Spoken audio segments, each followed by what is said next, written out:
अस्सलामु अलैकुम वरहमतुल्लाहि वबरकातुहू। आप सब पर अल्लाह की जानिब से ढेरों ढेर सलामती और ढेरों ढेर खैर बरकत हो। आऊज़ु बिल्लाहि मिनश शैतानिर रजीम। पनाह मांगते हैं अल्लाह की शैतान मरदूद से। बिस्मिल्लाहिर रहमानिर रहीम। शुरू करते हैं अल्लाह के नाम से जो बड़ा मेहरबान और निहायत रहम करने वाला है।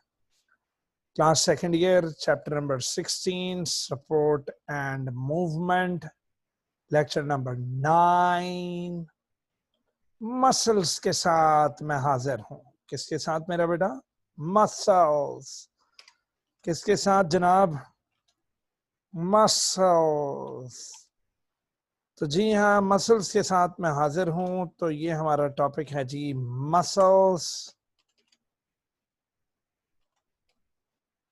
तो जनाब स्टार्ट करते हैं। अल्लाह का नाम हम ले चुके हैं। Many multi cellular animals have evolved specialised cells for movement. लो जी, बहुत सारे मल्टी सेलर ऑर्गेनिजम्स ने अपनी बॉडी के अंदर एवोल्यूशन करके खास सेल्स बना लिए और वो सेल्स उन्हें मूवमेंट में मदद देती है। तो मल्टी सेलर एनिमल्स ने खास सेल्स बना लिए अपनी बॉडी में एवोल्यूशन के दौरान। वो सेल्स इन्हें मूवमेंट में मदद देते हैं, एक जगह से दूसरी जगह जाने में, लोकोमोशन करने में और अपने बॉडी पार्ट्स को मूव करने में ये सेल्स उनकी मदद करते हैं। इन सेल्स के अंदर, मसल सेल्स के अंदर numerous filaments of special proteins हैं। मसल सेल्स के अंदर स्पेशल प्रोटीन्स के धागे हैं, स्पेशल प्रोटीन्स की फिलामेंट्स हैं। वो फिलामेंट्स मसल्स को कॉन्ट्रैक्ट और रिलैक्स कराने में मदद देती हैं। उन स्पेशल प्रोटीन्स को एक्टिन एंड मायोसिन कहते हैं। क्या कहते हैं बेटा? Actin and myosin. तो याद रखें कि बहुत सारे मल्टी सेलर एनिमल्स ने अपनी बॉडी में, अपनी बॉडी और अपने पार्ट्स को मूव कराने के लिए स्पेशल सेल्स बना लिए। वो स्पेशल सेल्स मसल्स थे। उन मसल सेल्स के अंदर स्पेशल काइंड्स ऑफ प्रोटीन्स होती हैं जिन्हें एक्टिन एंड मायोसिन कहते हैं। ये स्पेशल प्रोटीन्स मसल्स के कॉन्ट्रैक्ट और रिलैक्स होने के जिम्मेदार हैं। और इस तरह जब मसल्स कॉन्ट्रैक्ट और रिलैक्स होते हैं तो इनके बॉडी के पार्ट्स मूव होते हैं या फिर ये एनिमल्स लोको मोशन करते हैं। अच्छा जी, वर्टिब्रेट्स में 3 काइंड्स ऑफ मसल्स हैं। ना मेरा बच्चा, वर्टिब्रेट्स में there are 3 kinds of muscles. पहली काइंड है जी स्मूथ मसल्स। स्मूथ मसल्स, ये मसल्स की पहली काइंड है, smooth muscles. Let us see them. Okay, these are smooth muscles. तो ये मेरा बच्चा एक स्मूथ मसल्स की स्लाइड बनाकर आपको दिखाई जा रही है। तो these are smooth muscles. These are what? Smooth muscles. Clear हो गया? तो ये स्मूथ मसल्स हैं। तो आइए देखते हैं, इनके कैरेक्टर्स पढ़ लेते हैं। Point 1, smooth muscles were the earliest form of muscle to evolve.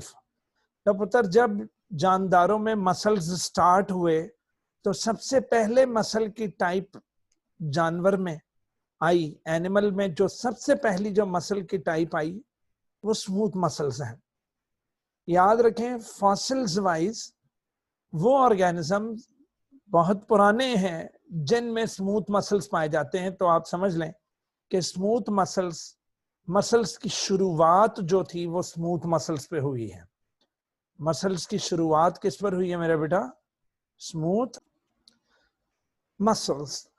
तो बच्चों, smooth muscles were the earliest form of the muscle to evolve and it is found throughout the animal kingdom. तो मेरा बच्चा, जिन में muscle start हो रहे हैं वो स्मूथ मसल से स्टार्ट हो रहे हैं और आखिरी ऑर्गेनिज्म तक स्मूथ मसल्स हर एनिमल में मौजूद है। तो पूरे एनिमल किंगडम में स्मूथ मसल्स मौजूद हैं, और जिनमें स्केलेटल या कार्डियक मसल्स नहीं हैं उनमें भी स्मूथ मसल जरूर हैं। Point number 2, smooth muscles are long, लंबे हैं, एंड स्पिंडल शेप्ड हैं, with each containing a single nucleus. तो स्मूथ मसल्स पुत्र लॉन्ग हैं, स्पिंडल शेप्ड हैं और हर सेल के अंदर एक अदद न्यूक्लियस है। एक अदद क्या है मेरा बच्चा? न्यूक्लियस है। ठीक है जी। तो पता लगा कि smooth muscles are long and spindle shape with each containing a single nucleus. अच्छा बच्चों, स्मूथ मसल्स पर स्ट्राइएशंस नहीं होती। अब ये स्ट्राइएशंस क्या बला है? तो मेरा बच्चा ये देखें, ये भी स्मूथ मसल्स हैं। तो ये स्मूथ मसल्स लॉन्ग हैं, स्पिंडल शेप्ड है और सिंगल सिंगल न्यूक्लियस हैं। ये देखें, स्पिंडल शेप्ड सेल्स हैं और आपस में इंटरकनेक्टेड है, सिंगल सिंगल न्यूक्लियस है और स्ट्राइएशंस नहीं है जी इनमें। क्या नहीं है? स्ट्राइएशंस। पुत्र ये देख रहे हो, एक light dark, light dark, light dark, ऐसे जैसे बाबा ने लाइनिंग वाली शर्ट पहनी हुई हो तो उनकी शर्ट पर एक डार्क लाइन, एक लाइट लाइन, एक डार्क लाइन, एक लाइट लाइन। पुत्र इन dark light dark light dark light bands को स्ट्राइएशंस कहते हैं। तो जिन मसल्स में स्ट्राइएशंस नहीं होती वो अनस्ट्राइएटेड या नॉन स्ट्राइएटेड या अनस्ट्राइएटेड मसल्स कहलाते हैं। तो रिमेंबर दैट स्मूथ मसल्स जो हैं दे हैव नो स्ट्राइएशंस। हालांकि मसल्स के ऊपर स्ट्राइएशंस होती हैं, स्केलेटल मसल्स के ऊपर ये लार्क मेरे मुंह से निकल रहा है, लाइट डार्क बैंड्स दिखेंगे, लेकिन याद रखें स्मूथ मसल्स के ऊपर ये नहीं दिखने वाले। ठीक है ना बेटा? तो स्मूथ मसल्स पे ये नहीं दिखने वाले। ये देखें यहाँ पर भी ये लाइट डार्क बैंड्स दिख रहे हैं, तो ये जरूर स्केलेटल मसल होगा। तो ये देखें, ये स्मूथ मसल्स के ऊपर एज सच कुछ नहीं है।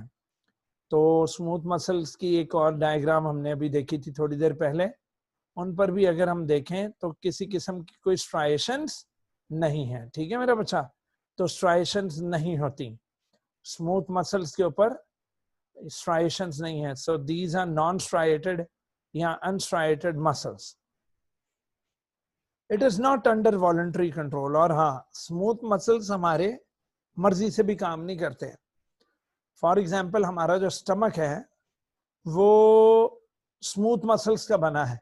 अब स्टमक जब डाइजेशन करता है तो वो हमारी मर्जी से नहीं कर रहा, वो खुद ब खुद करेगा। तो ऑटोनॉमिक नर्वस सिस्टम इसको कंट्रोल करता है। तो बेटा चूंकि ये हमारी विल से, हमारी मर्जी से काम नहीं करते, मर्जी से काम करने को वॉलंटरी कंट्रोल कहते हैं। कि जिस तरह मेरे स्केलेटल मसल्स हैं, अभी अगर मैं आपको अपने मसल्स दिखाना चाहूँ तो मैं अपने मसल्स को जब चाहूँ अकड़ा लूंगा, बाजू के मसल्स वगैरह। तो स्केलेटल मसल्स वॉलंटरी हैं, लेकिन याद रखें कि जो स्मूथ मसल्स हैं, smooth muscles are not under the voluntary control. Smooth muscles are not under the voluntary control. अच्छा जी, we describe smooth muscle tissue most precisely. अगर हम इसको प्रिसाइसली कहते पुत्र, एक्यूरेटली, अगर मैं एक्यूरेटली बात करूं तो स्मूथ मसल्स विसरल हैं। विसरल से मुराद अंदरूनी ऑर्गन्स बनाते हैं, जैसे एजोफेगस, स्टमक, इंटेस्टाइन्स वगैरह। तो स्मूथ मसल्स विसरल है, इंटरनल ऑर्गन्स बनाते हैं। Number 2, smooth muscles non striated है। तो स्मूथ मसल्स नॉन स्ट्राइटेड से मुराद के एक ही रंग है इनका और ऊपर कोई लाइट डार्क स्ट्राइएशंस नहीं है। और इन दी एंड अगर मैं ये कहूं कि ये इनवॉलंटरी हैं, कि ये हमारी मर्जी से काम भी नहीं करते, तो बिल्कुल सच कहूंगा। तवज्जो है बेटा? तो 3 चीजें अगर आपको एमसीक्यूज में भी आ जाएं कि which one of the following muscles are visceral, non striated and involuntary, तो मेरे बच्चों ने स्मूथ मसल्स पर टिक लगाना है। किस पर मेरा बेटा? स्मूथ मसल्स पर। These muscles are found in the blood vessels. देखा ब्लड वेसल्स, हाँ हमने पढ़ा हुआ है, आर्टरीज और वेन्स में स्मूथ मसल्स पाए जाते हैं। इसके अलावा पुत्र डाइजेस्टिव ट्रैक्ट, स्टमक, इंटेस्टाइन्स वगैरह, एजोफेगस एंड मेनी अदर ऑर्गन्स कौन बनाते हैं? Smooth muscles. तो स्मूथ मसल्स हमारे फिनिश हुए। अब जरा हम स्मूथ मसल्स का एक लिखा हुआ है, एक ये हमारा जो टेबल है हमारी किताब में, तो पुत्र मसल अपीयरेंस अगर देखो तो स्मूथ मसल्स अनस्ट्रिप्ड हैं। अनस्ट्रिप्ड कह लो या अनस्ट्राइप्ड कह लो, अनस्ट्राइटेड कह लो, नॉन स्ट्राइटेड कह लो, एक ही बात है। सेल की शेप हमने पढ़ ली कि स्मूथ मसल की सेल की शेप स्पिंडल है। नंबर ऑफ न्यूक्लियस हमने पढ़े कि स्मूथ मसल के सेल के अंदर एक सेल में एक न्यूक्लियस है। याद रखें, एक सेल में एक न्यूक्लियस है, दैट इज मोनोन्यूक्लिएटेड है। स्पीड ऑफ कॉन्ट्रैक्शन स्मूथ वालों की जरा स्लो होती है। कॉन्ट्रैक्शन कॉज्ड बाय, तो पता लगता है स्पॉन्टेनियस, खुद ब खुद स्ट्रेचिंग करते हैं। इसके अलावा नर्वस सिस्टम, पुत्र हार्मोन्स भी इनकी मूवमेंट्स को कंट्रोल कर सकते हैं। तो स्पॉन्टेनियस है, stretch, nervous system and hormones. Smooth muscles का काम क्या है? जैसा कि आर्टरीज और वेन्स में है तो ब्लड को चलाए रखना, और अगर एजोफेगस में है तो एजोफेगस भी बोलस को नीचे की जानिब चला देता है, और अगर स्टमक में है तो स्टमक भी डाइजेशन करके उसको अपने पाइलोरिक एंड की तरफ मूव कर देता है। तो it controls movement of the substances through hollow organs. Hollow मतलब अंदर जिनके ल्यूमेन हो, और ल्यूमेन में अगर कोई चीज पड़ी हुई तो उसको पुश कर देंगे। And voluntary control usually no, तो स्मूथ मसल्स का वॉलंटरी कंट्रोल कोई नहीं। तो स्मूथ मसल्स जनाब हमने पढ़ लिया। अब बारी है कार्डियक मसल्स की। किसकी मेरा बच्चा? कार्डियक मसल्स की। तो ये था, ये स्मूथ मसल हमने देखा। तो स्मूथ मसल के ये एजोफेगस, ये एजोफेगस के अंदर ये देखेंगे, अच्छा ये वेजिकल्स हैं जिनको ये ट्रांसपोर्ट करते हैं। तो स्मूथ मसल्स इनको आराम से चलाते चलते रहते हैं, ठीक है ना। तो ये खैर एजोफेगस नहीं है ये, लेकिन बस रिमेंबर दैट के स्मूथ मसल्स चीजों को चलाते हैं। लो बच्चों, अब मैं आपको जरा कार्डियक मसल दिखा दूं, अगर हमारे पास हुआ तो कार्डियक मसल हैं जी? नहीं। तो हमने देखे हुए हैं अलबत्ता जब हमने ह्यूमन हार्ट पढ़ा था। तो cardiac muscles, cardiac, cardiology, study of heart, these muscles are of the heart। तो बेटा these are the muscles of the heart। तो हार्ट की दीवारों में जो मसल्स हैं वो हैं cardiac muscles. They constitute most of the mass of the heart walls। तो ज्यादातर हार्ट वॉल्स में अगर कोई मसल्स हैं तो वो कौन से हैं? वो हैं, कम ऑन, कार्डियक मसल्स। कौन सी मसल्स पुत्र? Cardiac muscles. क्लियर हो गया? तो cardiac muscles are the muscles which constitute most of the mass of the heart walls। पुत्र heart muscle is composed of chains of single cells। लो जी, single cells की chains हैं, each with its own nucleus, और हर cell के साथ एक एक न्यूक्लियस है, हर सेल में एक एक न्यूक्लियस है। and the chains of cells are organized into the fibers, और वो chains of cells लंबे लंबे रेशे बना रहे हैं, that is fibers बना रहे हैं। and these fibers are branched and interconnected। और ये जो fibers हैं ये branched है। और हाँ, हमें याद है intercalated discs हमने पढ़ा था कि वो connections थे कार्डियक मसल्स के आपस में, ठीक है। इंटरकलेटेड डिस्क्स, तो ये आप चैप्टर नंबर 14 फर्स्ट ईयर में पढ़ चुके हुए। तो जनाब, the chain of the cells are organised into the fibres and that are branched and interconnected. अच्छा, अब अगर मैं ऊपर जिस तरह हमने कीवर्ड्स इस्तेमाल किए थे और वो थे कि नॉन स्ट्राइटेड थे और वो इनवॉलंटरी थे, और क्या था, इनवॉलंटरी और विसरल थे, है ना बेटा। तो इसके कीवर्ड्स हैं कि नंबर 1 कि ये दिल बना रहे हैं, that is cardiac.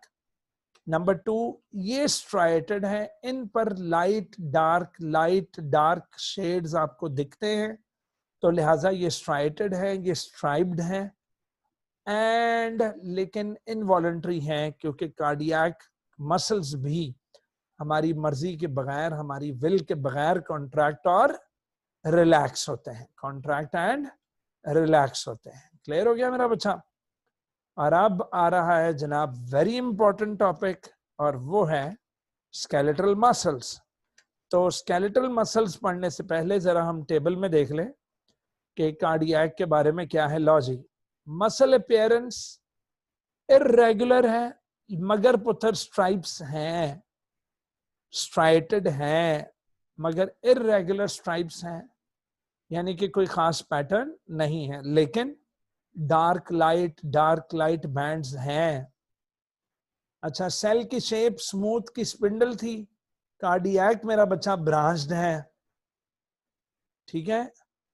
Number of nucleus इनमें जरूरी था कि 1 पर सेल हो, ये मेरा बच्चा मैनी पर सेल हो सकते हैं। एक सेल में कार्डियक सेल के अंदर एक सेल के अंदर मैनी न्यूक्लियाई हो सकते हैं। अब बुक में राइटर ने इस तरह जिक्र किया जैसे एक होगा, लेकिन यहाँ पर टेबल में वो दे गए हैं कि मैनी पर सेल हो सकते हैं। अच्छा जी, स्पीड ऑफ कंट्रैक्शन दरमियानी है, देखो स्मूथ की बड़ी स्लो थी, कार्डियक की दरमियानी है, जबकि स्केलेटल पुत्र स्लो से लेकर रैपिड तक सारी मूवमेंट शो कर सकते हैं। अच्छा जी, कंट्रैक्शन कॉज्ड बाय, तो ये स्पॉन्टेनियस है जी, कार्डियक को स्पॉन्टेनियस मतलब ये खुद ब खुद करती हैं, और कार्डियक मसल्स जब कॉन्ट्रैक्ट रिलैक्स होते हैं तो हार्ट जो है it pumps the blood, heart pumps the blood, और वॉलंटरी कंट्रोल तो है ही नहीं जनाब। तो कार्डियक मसल्स भी इनवॉलंटरी हैं, स्पॉन्टेनियस खुद ब खुद हरकत करते हैं, और जिस दिन इनकी हरकत बंद हो जाती है उस दिन मौत वाक़ई हुई थी, ठीक है जी। तो these are very important cardiac muscles. Now we are going with skeletal muscles. Now we are going with what? Skeletal muscles. Skeletal muscles वो हैं पुत्र जो हमारे skeleton के ऊपर attached हैं, हमारी हड्डियों के ऊपर attached है। The muscles that are attached to the skeleton and are associated with the movement of the bones, और ये वाले muscles हमारी movement of bones करवाते हैं। So these muscles are called skeletal muscles. These muscles are called what? Skeletal muscles. The skeletal muscles are consciously controlled. तो जी हाँ, हम अपनी मर्जी से और consciously बाहोशो हवास, consciously बाहोशो हवास हम इन्हें अपने दिमाग के जरिए कंट्रोल कर सकते हैं। So therefore they are called voluntary muscles. Voluntary muscles which work with our will, जो हमारी मर्जी से काम करते हैं, जो हमारी मर्जी से काम करते हैं। तो वॉलंटरी मसल्स हैं जी, ये कौन से मसल्स हैं? वॉलंटरी मसल्स हैं, ठीक है मेरा बच्चा। तो जी हाँ, these are voluntary muscles. Point number 3 पुत्र, skeletal muscles are also called striped. तो हाँ, ये वाली तो हमने फोटो देखी भी थी। तो ये थे जनाब स्ट्राइप्ड मसल्स। अच्छा, ये फिर स्मूथ मसल्स की एक डायग्राम आ गई भाईजान हेल्ड में। चलो यहां से आपको दिखा देते हैं। तो स्केलेटल मसल्स जो हैं ये स्ट्राइप्ड है मेरा बेटा, ये बेस्ट, ठीक है। तो ये देखें जी, ये लो जी, तो ये है स्केलेटल मसल्स। तो स्केलेटल मसल्स के ऊपर मेरा बच्चा अच्छे खासे स्ट्राइप्स पड़ी हुई हैं। क्या पड़ी हुई हैं पुत्र? स्ट्राइप्स पड़ी हुई हैं।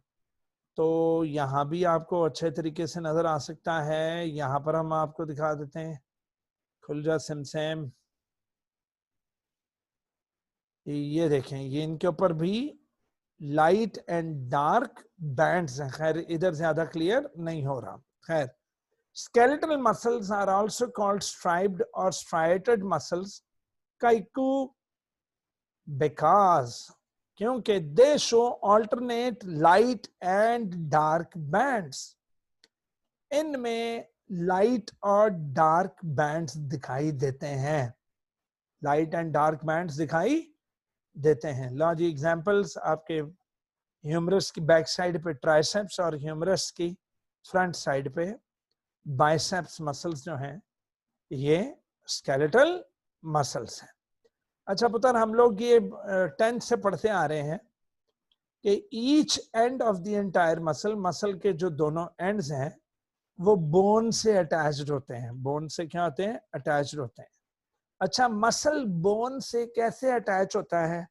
तो मसल को बोन से अटैच करते हैं टेंडन्स।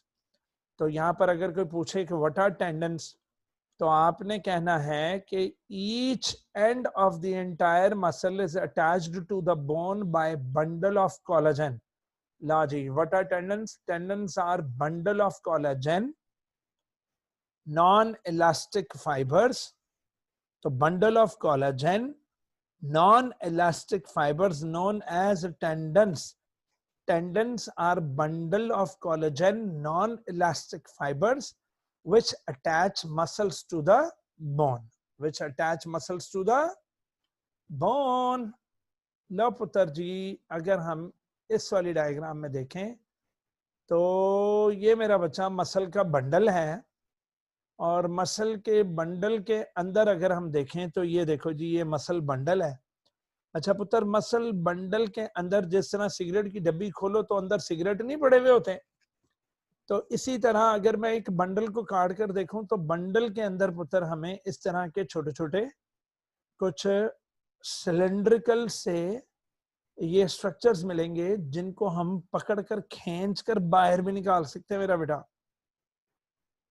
अच्छा, ये क्या है जी?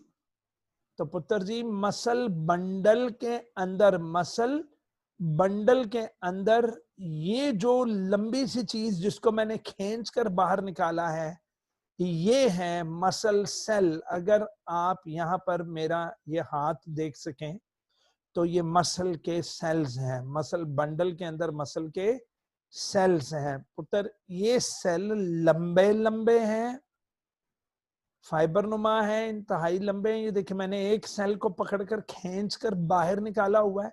ये पूरे का पूरा एक सेल है पुत्र। अभी इसके अंदर नहीं जाना कि क्या है, ये पूरे का पूरा एक मसल का सेल है। चूंकि मैंने आपको कहा ये लंबा रेशानुमा है, तो इसका नाम मसल फाइबर है। ईच मसल, जी मसल के अंदर मसल के बंडल्स हैं।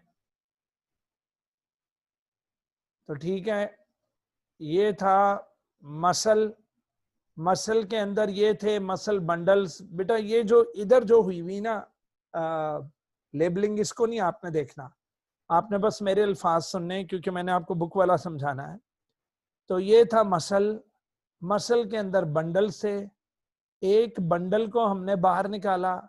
अब उस बंडल के अंदर मसल के सेल्स हैं, और मसल के सेल्स लंबे लंबे हैं, रेशानुमा हैं। इसलिए मैंने क्या कह दिया कि muscle bundles are composed of muscle cells called muscle fibres, called muscle fibres. तो जी हाँ, तो ये था मसल, मसल के अंदर ये बंडल से एक बंडल को खींचकर बाहर निकाला, तो बंडल के अंदर मसल फाइबर्स, मसल के सेल्स थे।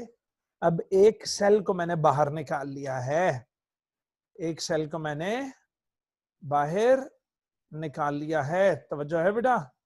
तो each muscle consist of muscle bundles. Point number 2, muscle bundles are composed of muscle fibres और सेल्स।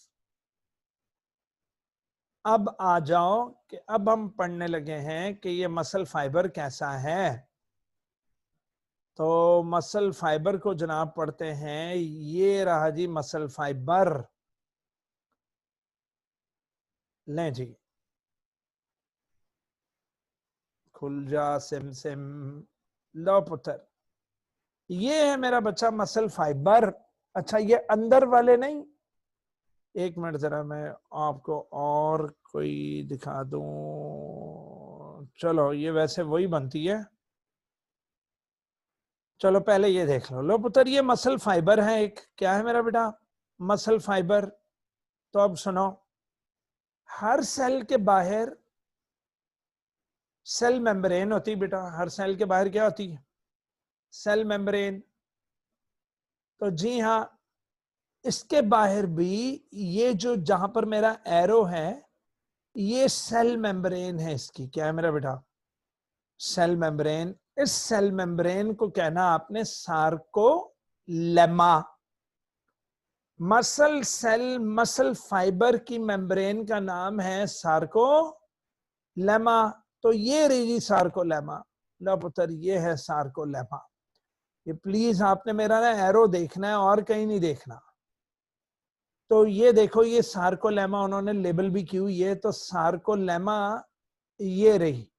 तो ये पुत्र एक सेल है जिसका सार्कोलेमा मतलब सेल, हर सेल की एक मेम्ब्रेन होती है। तो जी हाँ, इस सेल के बाहर ये मेम्ब्रेन है, इस मेम्ब्रेन का नाम सार्कोलेमा है। तो ये हमने यहाँ से सार्कोलेमा काटी हुई है ताकि देखें अंदर क्या है। तो ये कटा हुआ हिस्सा अभी आपने नहीं देखना, अभी आपने सिर्फ ये जानना है कि sarcolemma is the plasma membrane of the muscle cell, which is called muscle fiber. Each muscle fiber is long, each muscle fiber is cylindrical, और हाँ, इस मसल फाइबर में बेशुमार सेल्स, सॉरी न्यूक्लियस भी हैं। पुत्र, अगर यहां मैं आपको दिखाऊं तो न्यूक्लियस नजर नहीं आए। चलिए इसमें देख लेते हैं।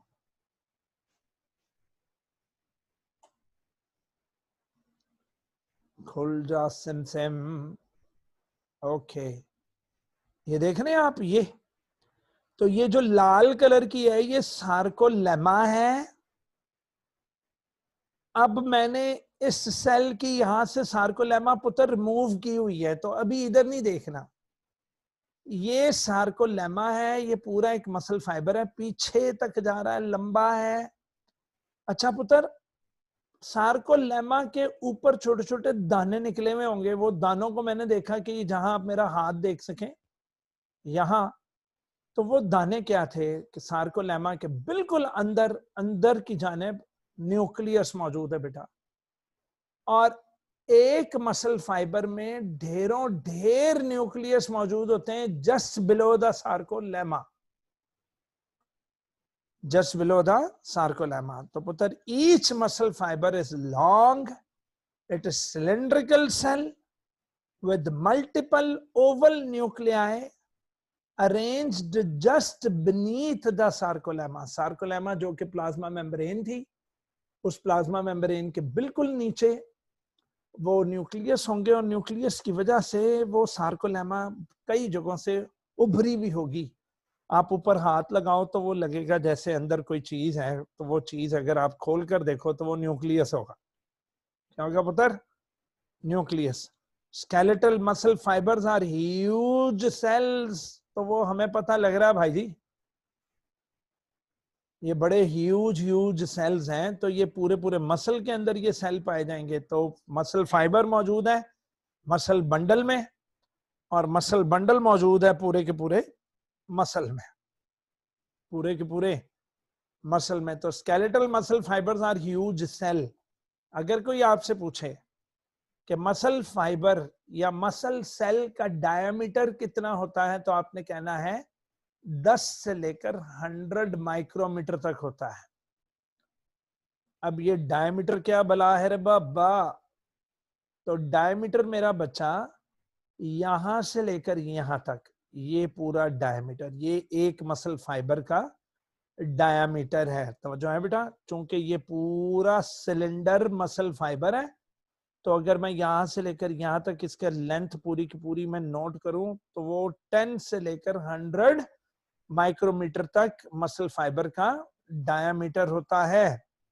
ओके, अच्छा, अब आपको पता है कि हर सेल के बाहर प्लाज्मा मेम्ब्रेन थी, तो मसल सेल की प्लाज्मा मेम्ब्रेन कहलाती है क्या?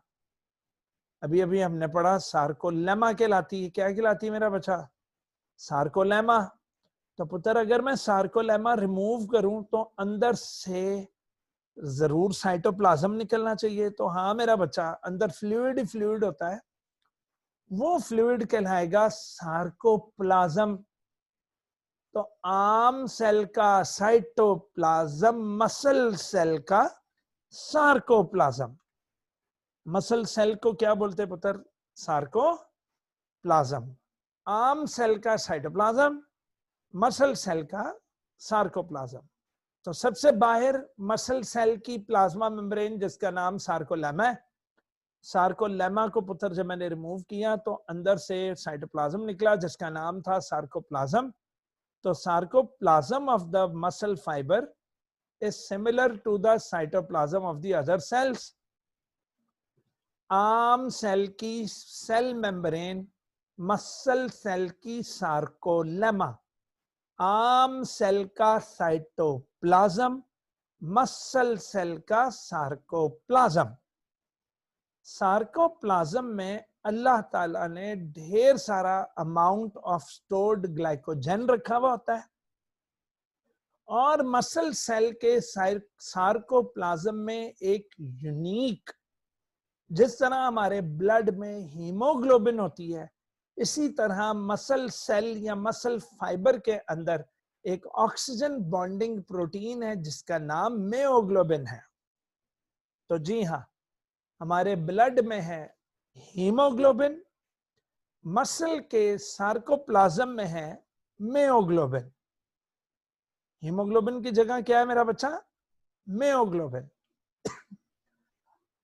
ये एक रेड पिगमेंट है विच स्टोर्स ऑक्सीजन। तो देखो अल्लाह ताला ने मसल सेल के, मसल फाइबर, मसल सेल के अंदर अल्लाह ने एटीपी का, अल्लाह ने रेस्पिरेशन की रॉ मटेरियल्स, रेस्पिरेशन के सबस्ट्रेट्स यानी कि रिएक्टेंट्स अल्लाह ताला ने स्टोर करवाए हुए हैं। ग्लाइकोजन की शक्ल में ग्लूकोज स्टोर्ड है, और ऑक्सीजन जो है वो मियोग्लोबिन उसको होल्ड करके तो रखती है। मेरा बच्चा, अब हम चलते हैं अंदर। तो पुत्र एक मसल फाइबर, ये पूरा एक मसल फाइबर है जिसका डायमीटर 10 से लेकर 100 माइक्रोमीटर तक था। अगर हम इसकी अल्ट्रा मैग्निफिकेशन करें, ओ गॉड, मसल फाइबर के अंदर जाकर देखें, तो मसल फाइबर के अंदर मजीद आपको छोटी छोटी डंडियां मिलती हैं। पुत्र इन छोटे छोटे सिलेंडर्स को, जो कि एक मसल सेल के अंदर मौजूद हैं। अब जरा यहां पर एक और मैं अपने बच्चों को फोटोग्राफ दिखा दूं। ये देखो, ये थी सार्कोलेमा। सार्कोलेमा के नीचे थे न्यूक्लियस। पुत्र अगर मैं सार्कोलेमा रिमूव कर लूं तो अंदर से फ्लूइड निकलेगा, वो फ्लूइड होगा सार्कोप्लाज्म। अच्छा, अब जैसे ही सार्कोलेमा पुत्र मैंने रिमूव की तो अंदर ये कुछ ब्लू कलर का जाल दिख रहा है आपको बेटा। आम सेल में एंडोप्लाज्मिक रेटिकुलम, मसल सेल के अंदर है सार्कोप्लाज्मिक रेटिकुलम। अच्छा, ये ब्लू ब्लू कलर की जो लाइंस हैं, इन सार्कोप्लाज्मिक रेटिकुलम को अगर पुत्र मैं पीछे करके देखूं तो अंदर ये हैं, ये छोटे छोटे मजीद फाइबर्स हैं। इन्हें अब मैं कह दूंगा कि दीज आर दीज आर म्योफिब्रिल्स, इनका नाम क्या रखोगे? म्योफिब्रिल्स। तो दोबारा सुन लो, मसल के अंदर मसल बंडल के अंदर मसल फाइबर, देखा गलत कर गया, मसल के अंदर मसल बंडल। अब ये एक मसल बंडल के अंदर मैनी मसल फाइबर्स, और मसल फाइबर यानी कि इस सेल के अंदर मैनी म्योफिब्रिल्स, म्योफिब्रिल्स। तो दोबारा सुन ले, मसल के अंदर मसल बंडल के अंदर मसल फाइबर्स, और मसल फाइबर्स के अंदर क्या है जनाब? म्योफिब्रिल्स है। मसल फाइबर्स के अंदर क्या है बेटा? म्योफिब्रिल्स है। चलो जी दोबारा देख लेते हैं। तो ये एक मसल फाइबर था, मसल फाइबर का मैंने क्या हटा दिया? सार्कोलेमा। जब सार्कोलेमा मैंने हटाया, अंदर से क्या निकला? सार्कोप्लाज्म। सार्कोप्लाज्म के अलावा पुत्र ऊपर एक ब्लू कलर का क्या होता है? सार्कोप्लाज्मिक एंडो और सार्कोप्लाज्मिक रेटिकुलम, वो भी मैंने हटाया, तो ये मुझे फिब्रिल्स दिखाई दे रहे हैं। क्या दिखाई दे रहे हैं? फिब्रिल्स। लेकिन इसके अंदर मैं देख सकता हूं कि सार्कोलेमा को जब हटाओ तो अंदर निकलता है सार्कोप्लाज्मिक रेटिकुलम, एंडोप्लाज्मिक रेटिकुलम की तरह। और फिर ये सार्कोप्लाज्मिक रेटिकुलम ने घेरे में लिया हुआ है किसको? म्योफिब्रिल्स को। तो ये म्योफिब्रिल्स हैं। क्या है मेरा बच्चा? म्योफिब्रिल्स। लो पुत्र जी, When viewed in high magnification, अगर हम इसको और ज्यादा क्लियर करके देखें, बड़ा करके देखें, तो हर मसल फाइबर के अंदर लार्ज नंबर ऑफ म्योफिब्रिल्स हैं। लार्ज नंबर ऑफ क्या है? म्योफिब्रिल्स हैं। पुत्र these myofibrils are of 1 to 2 micrometre in diameter. लो पुत्री इधर देखो, अगर मैं एक म्योफिब्रिल का डायमीटर, ये आप मेरा हाथ देखें, ये जो मैं वेव कर रहा हूं, तो पुत्र ये जो डायमीटर है ये 1 माइक्रोमीटर से 2 माइक्रोमीटर तक है। तो मैं समझ गया जी, अगर पूरे फाइबर का डायमीटर 100 है, पूरे फाइबर का डायमीटर अगर 100 है, और अंदर वाली जो म्योफिब्रिल्स हैं अगर ये 2 माइक्रोमीटर है, तो 100 माइक्रोमीटर के अंदर 50 अदद, दो वाली 2 माइक्रोमीटर वाली जो है वो 50 आ सकेंगी। और अगर पुत्र ये म्योफिब्रिल्स 1 माइक्रोमीटर डायमीटर की हैं, तो ये 100 माइक्रोमीटर के अंदर कितनी आ जाएंगी मेरा बेटा? 100 आ जाएगी। Got it? तो एक मसल फाइबर का जो था वो 10 से लेकर 100 माइक्रोमीटर तक डायमीटर था, जबकि ये अंदर वालियों का 1 से लेकर 2 माइक्रोमीटर डायमीटर होगा।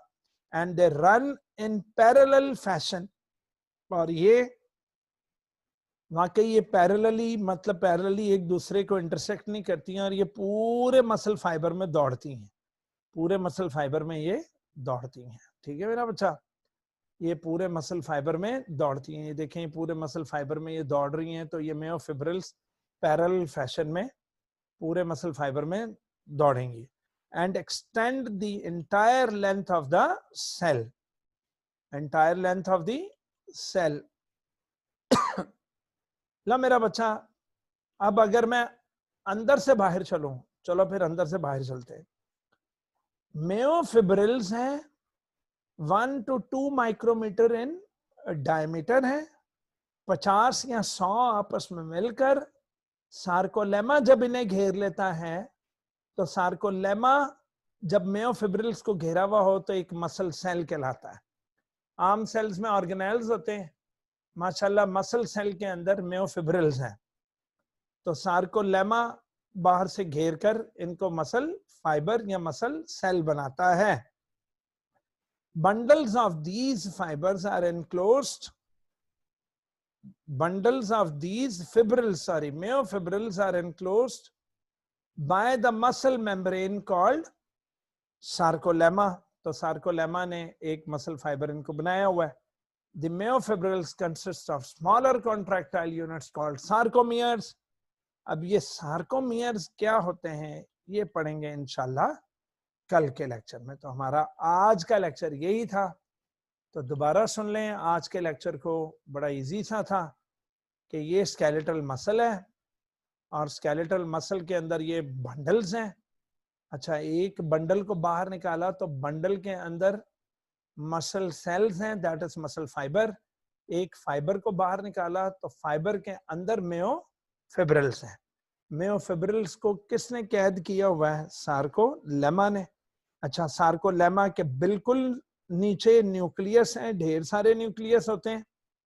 और अगर सार्कोलेमा को हम रिमूव कर दें, सार्कोलेमा को अगर हम रिमूव कर दें तो अंदर हमें सार्कोप्लाज्मिक रेटिकुलम दिखेगा।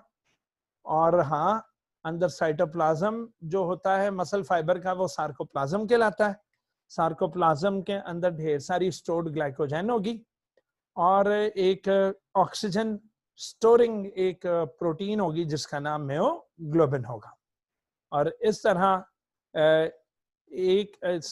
50 या 100 मेयोफिब्रिल्स मिलकर एक मसल फाइबर बनाती हैं। और फिर वो मसल फाइबर्स आपस में जुड़कर मसल बंडल बनाते हैं और मसल बंडल्स आपस में जुड़कर एक कंप्लीट मसल बनाते हैं। लो मेरा बच्चा, आज के लेक्चर में इतना ही था। इसी के साथ ही अपने सर अफजल को इजाजत दीजिए। बहुत बहुत शुक्रिया आप सबका। जीते रहो। खुदा हाफिज।